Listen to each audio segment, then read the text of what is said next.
710 ESPN Seattle presents Bob and Groz's One More Thing. Powered by the law offices of Heidi Hunt.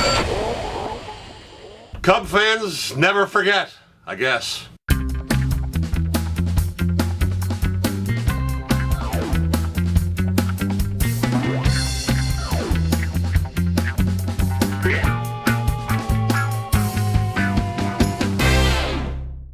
All right, it's called Catching Hell, Rockstar Bob, ESPN's documentary on Steve Bartman. Everyone knows who it is. I don't have to reset the scene. What I do need to tell you is one of the two people in front of the camera right now is actually at that game. Rockstar Bob. I was there. The game was a lot of things. Just give me a non-Cub fan, as you think back, my God, we're talking like 15 years ago. What was the feel like? Yeah, it seemed like they were on their way to a World Series, is what it seemed like. It seemed like that was the year. Dusty Baker had everything rolling. You had Kerry Wood out there. It was Mark Pryor. Everything seemed to be going the Cubs' way until that that foul ball into the left field there with Moises Alou threw a fit after... the worst thing about that whole thing, in my opinion, that's what caused everything, I thought, was Moises Alou throwing a fit. Absolutely. And then he flip-flopped back and forth. There was him saying, I could have caught it, and I screwed it up, and then he was, after this kid's life was being ruined, he was like, I don't know if I could have caught it. And he flip-flopped again. So he screwed it up. Moises Alou completely screwed it up.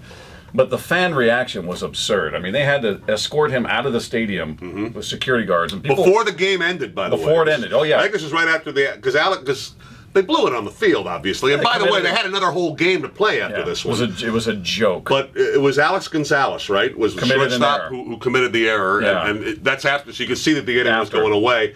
And that was when, as the story is told, they hustled him out of there. Yeah, they hustled him out. People are throwing things at him, dumping drinks, all this crap. I mean, the reaction was absurd, pathetic, and that of a loser. That's what people do. That's what losers do. Blame a kid. And if you watch the replay, by the way, his are not the only hands going for this Three ball. other guys. Very good point. There are three other guys in there, and those were ones who turned and looked at him. What were you doing? I always remember the scene of him sitting there.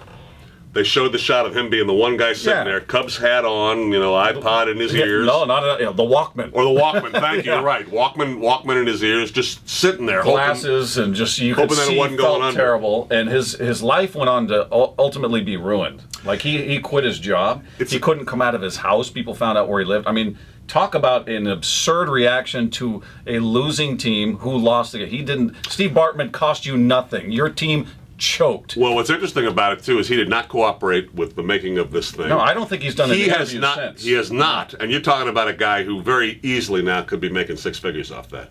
The fact that he's kept his mouth shut, if he felt like selling his story, it's a six-figure deal, I guarantee you that. Hasn't done it, didn't cooperate on this. How about this? I saw Deadspin kind of wondering about this. They were saying, boy, isn't it amazing that after all these years, you've never seen Steve Bartman, you haven't seen someone taking a camera photo of the guy or anything like that. I don't think they'd know him if he were standing next to him. He still works outside of Chicago. He still works in a suburb of Chicago doing the side. I think he's changed jobs, but it's pretty much the same sort of thing, the same sort of desk job thing. And they got in touch with him obviously, and he refused to do the thing. But it's kind of kept it to himself. Was a Cubs fan, made a statement afterwards, said that no one feels worse than me, and everything like that. This thing will go into how much his life was ruined by it, and it was terrible. And again, I thought it all. And on Deadspin, if you feel like looking at it, they did an article, and Will Leach wrote it originally, about Alou.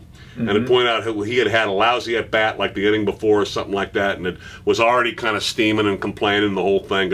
I happen to agree with him. If Alou reacts like a regular ball player there, goes over there at the end of the stands, he didn't get it, comes trotting back. Yeah, and it's nothing happens, man. It's got nothing to do with that guy. And replay show is going in the stands. Yep. He was reaching into the stands to get it. No, it was the reaction. I've never seen anything like it. It was just the reaction of a town that's so used to losing, and they figured you just blew our chance to get rid of this curse. You heard it, Rockstar. I mean, you were at the game. They started chanting "bleep, pull, bleep." Yeah. I mean, everyone was on him. It was that awful. Game. It was awful. And the fans that were there that were throwing things at the kid and threatening him, and he was being threatened with violence and people with death threats after that. I mean, just those are the acts of cowards. I wished I was, because it was a big uproar. We couldn't see where he took him. I wish I was standing right next to him. I'm telling you, I would have gotten in a fight that night trying to stand up for the kid, because it was pathetic. The reaction was absolutely absurd. Absurd. This kid's life was ruined for going after a foul ball that he didn't do alone. He didn't go after it alone. As you saw, 3 other people reaching for that same foul ball.